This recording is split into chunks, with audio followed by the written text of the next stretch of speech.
છોટાઉદેપુરમાં મૃતકની પત્નીને 15 લાખનો ચેક અર્પણ કરાયો। ચૂંટણી ફરજ દરમિયાન માર્ગ અકસ્માતમાં મૃત્યુ પામેલા હોમગાર્ડ જવાનને જિલ્લા કલેક્ટર અને એસપીએ શ્રદ્ધાસુમન પાઠવ્યા।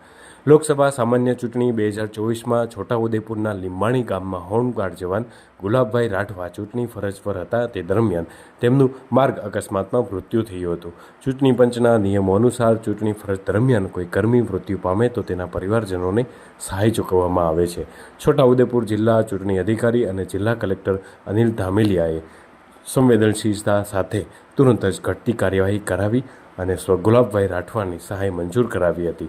જિલ્લા કલેક્ટર અનિલ ધામેલિયા અને જિલ્લા પોલીસ અધિક્ષક ઇમ્તિયાઝ શેખ સ્વ ગુલાબ રાઠવાના ઘરની મુલાકાત લઈ તેમના પરિવારને આશ્વાસન આપ્યું હતું તેમજ સ્વ ગુલાબભાઈ રાઠવાને શ્રદ્ધાસુમન પાઠવ્યા હતા।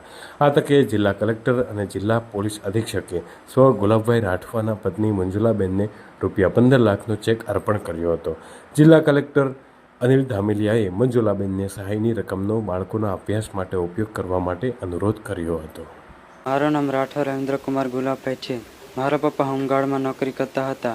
લોકસભાની ચૂંટણીમાં મારા પપ્પા ફરજ બજાવતા માર્ગમાં એક્સિડન્ટ થતાં મૃત્યુ પામ્યા। પપ્પાના જવાથી ઘરમાં હાલ કોઈ કમાવાળું નથી।